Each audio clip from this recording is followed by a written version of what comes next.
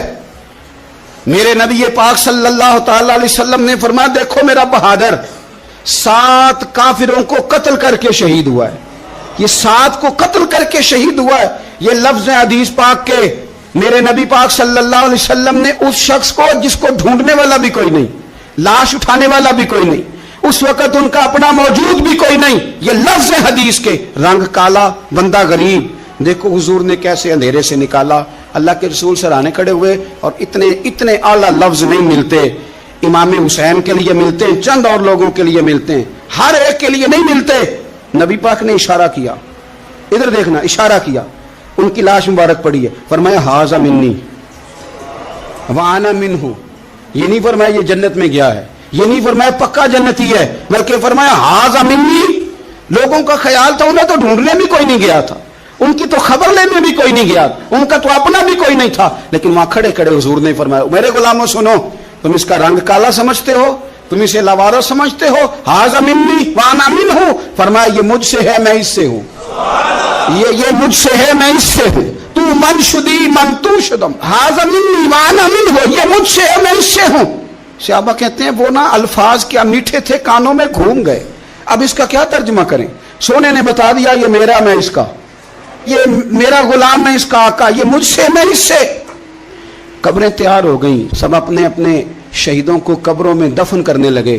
کہتے ہیں ان کی باری بھی آئی تو کچھ صحابہ نے انہیں بھی اٹھانا چاہا تو حضور نے فرمایا ہٹ جاؤ, تمہیں بتایا نہیں ھذا منی, میرا ہے, پیچھے ہٹو نا, قربان جائیں.